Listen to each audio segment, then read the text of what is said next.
In this video, I will be solving the following question. Hello everyone, in this video I will solve a standard monopoly problem where we have two sides. We have consumer, sorry, let me change the marker. We'll have consumers, and in this case there are two consumers, and their preference described by their demand functions. So we have first consumer, and his demand is 10 minus p, and we have second consumer, his demand is 8 minus p. On the other side we have a single firm, which for most of the question we will be calling, it's a single firm operating, so it's a monopoly, but obviously we will be solving for perfectly competitive outcome as well. So we have costs function, and it's very simple, so we can immediately say marginal cost is 1. So it's a cost function with a constant marginal cost. Okay, and the way we will solve this question, we will first do perfectly competitive outcomes, then monopoly outcome with linear pricing, first degree price discrimination, and limited second degree price discrimination here as well. Okay, so perfectly competitive outcome. So let's do some work here. For perfectly competitive outcome, we need to set our price equals marginal cost. We know marginal cost is 1, so let's find inverse market demand. So in order to find inverse market demand, we need to add up demands. So our total market demand is actually a function. If price is greater than 10, it's 0. If price is between 8 and 10, it will be just 10 minus p, the bigger demand. And once price falls below 8, we just need to add up these numbers to p. And as usual, we find inverse demand. So we ignore this line. We're not interested because we're looking for the maximum price in this market. The price in this market never be above 10. So for price from 10 to 8, this corresponds to quantity from 0 to 2. It doesn't matter where you include this. This will be just 10 minus q, inverse of this part. So you set it equal to q and rearrange. And for this part, for price between 0 and 8, we have 18 from 2 to what? P of 0 is 18. And here we will have 9 minus q over 2. So the way to find it is 18 minus 2p equals q. Divide everything by 2. 9 minus p equals q over 2. And then put p on one side, everything else on the other. So 9 minus q over 2. Okay, so that's how you find this. And for perfectly competitive outcome, essentially we have picture like this. We start at 10, go up until 2 with this slope, and then it starts going flatter. Our marginal cost is 1, somewhere here, so we can see that we definitely will have intersection on this part, so we just need to find it. 9 minus q over 2 equals to 1. Q must be 16, I believe. Yes, Q must be 16, so that's where it intersects. Okay, so P is 16, price will be equals marginal cost, so price is 1. And all we now need to do is calculate consumer surpluses and producer surplus and social welfare. So producer surplus here should be easy. It's 0 because firm doesn't, because firm sells at cost. For consumer 1, it's consumer surplus, so let's first calculate how much it buys. At a price of 1, he will buy 9 units, and his inverse is 10, 10, That's 1 here, that's 9. So his consumer surplus, in this case it's a triangle, so it's 9 times 9, 81 over 2. So that's 40.5. For the second consumer, it will be piece 1, so it's 7. So again, it will be triangle 1, so 7. Sorry, not 7, it's 8 here. 8, this is 7. So the side of triangle is 7. So it's 49 over 2. So that's 24.5. And we see that social welfare will be, on the producer side, it's 0. All the value comes on the consumption side, and it will be 65. 65, obviously no DVL here. Okay, so that's perfectly competitive outcome. Let's copy these numbers here so we can always reference them.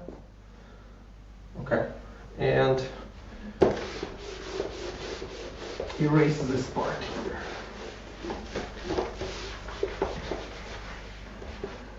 Okay, so part B,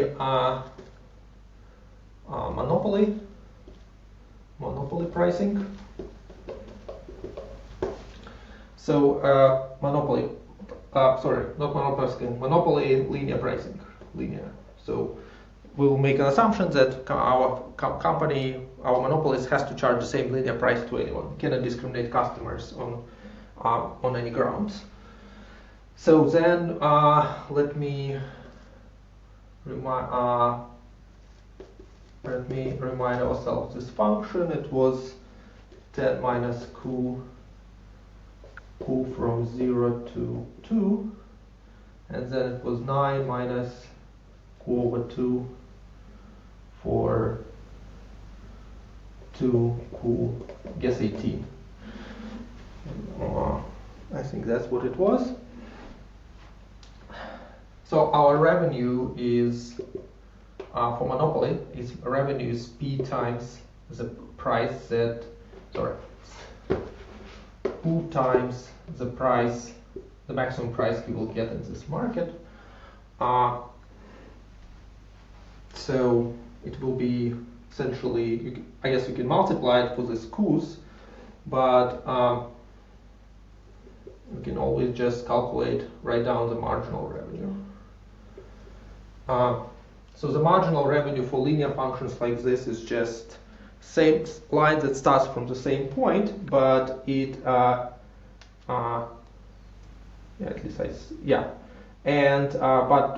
the slope twice as steep. So this one will be 10 minus 2q, and this one will be 9 minus q. And same bounds.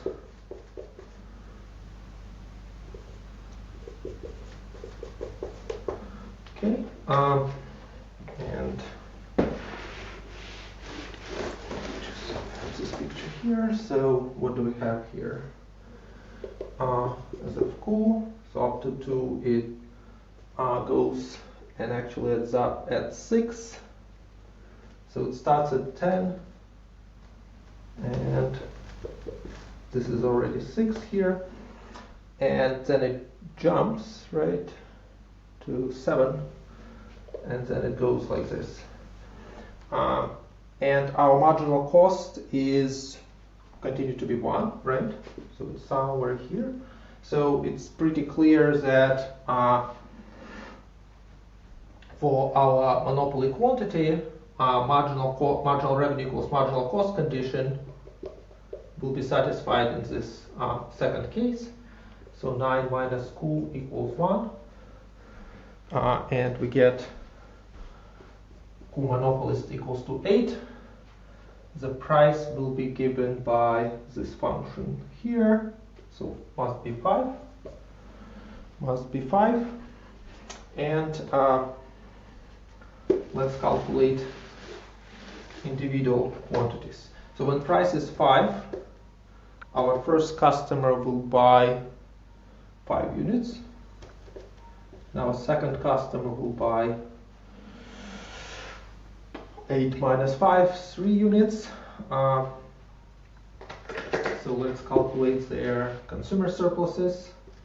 Consumer surplus 1. So basically it will be the same picture, but now price will be 5 and he will buy 5. For the first one, so it's 5 times 5, 5 times 5, 25, and divided by 2, so 12.5. CS2 will be 5, so it's 3, so it's 39, 4.5. And total CS is just the sum, so 17. Producer surplus will be producer surplus. Sells 8 units at 5, so that's 40.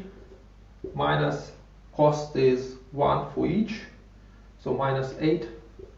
Mine must be 32. Right? Right. So it's basically 8 times 4 because price is 5 and it costs you 1 to create it. So then social welfare is 32 plus 17, so that's 49.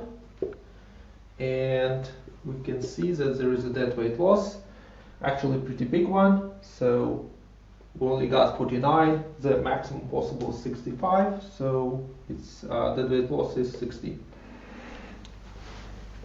Okay. So that's monopoly linear pricing. Let's do first degree. First degree. So for first degree price discrimination, as usual, monopolists will take everything from all the consumers, and we know that it will set the tariffs it will pick will involve consumer-specific, and it will be two-part tariffs, and there will be consumer-specific fixed payment. But then once you pay a fixed payment in terms of how many you buy for each unit bought, he will just use the market clearing price, which we know is 1.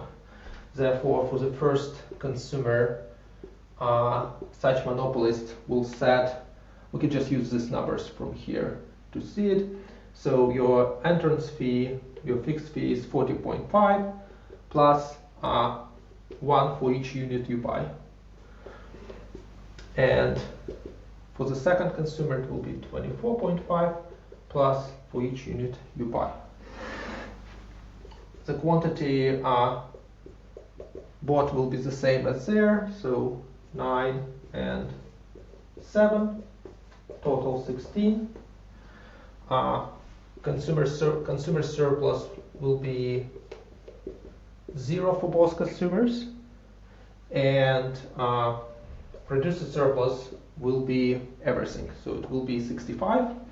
You can calculate it, but effectively it's just the sum of these two entrance fee, because our monopolist would not be making any money on selling things, right? Because it costs 1, it charges price of 1.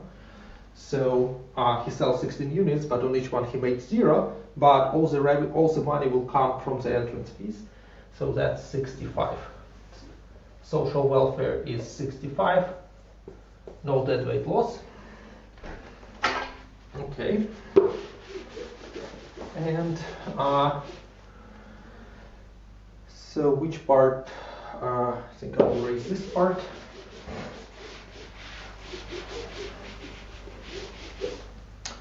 And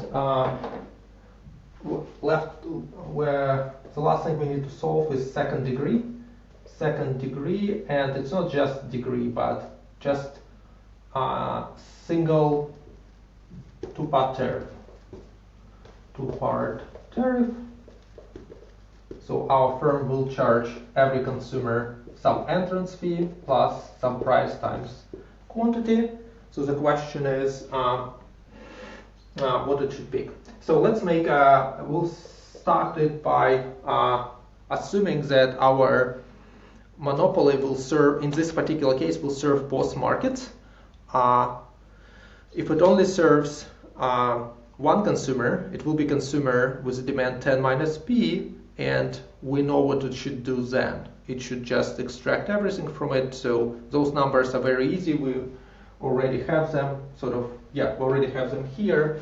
So in the end, we will make sure to check that which approach serving just D1 or serving D1 and D2 together is the best. So here we assume serve D1 and D2. So in order to do that, we know for sure that price will have to be less than 8. Of course, our second consumer would not pay per linear price more than 8. Okay, then let's set up some maximization problem. So our total, if price is less than 8, our total demand is 18 minus 2p. So it's 10 minus p plus 8 minus p. Okay, 8 minus p, and let's have a diagram. So if our second consumer, it's 8 here, if we charge him price p, then his consumer surplus is this area here. It's 1/2 8 minus p squared. Okay? So that's his maximum consumer surplus. So that's the max we can take as an entrance fee. So, so if we serve both consumers, our entrance fee has to be this. And then my profit function, as a function of price, will be if I sell at price p minus 1, so that's price minus my cost, and I sell this many units. So that's my profit from inside the shop. That's my profit that comes from actual sales, plus I collect 2 entrance fees. So overall I get p minus 1, 18 minus 2p, plus 8 minus p squared. Okay? So let's maximize this function. So let's take first order condition for this. So it will be 18 minus 2p, and then minus 2p minus 1, plus, well, so it will be minus 2, 8 minus p. Okay, let's see, 18 minus 4p plus 2, minus 16 plus 2p. So we have 4 minus 2p. 4 minus 2p equals to 0. And from here we get our p star, our optimal p that we will charge in this case is 2. So notice it's less than 8, not all the way down to 1.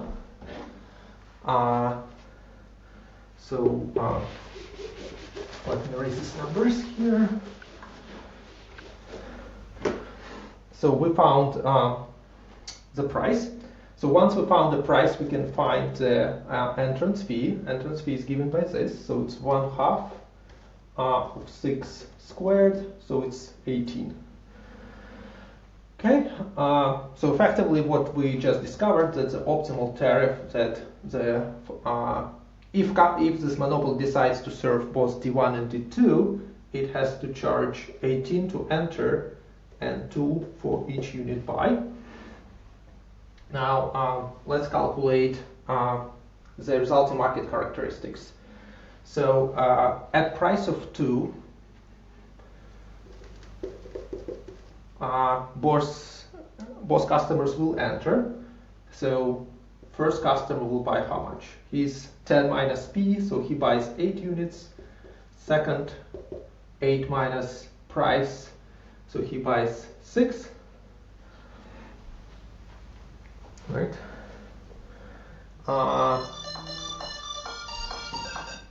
He buys 6 and so total sales will be 14. Total sales will be 14.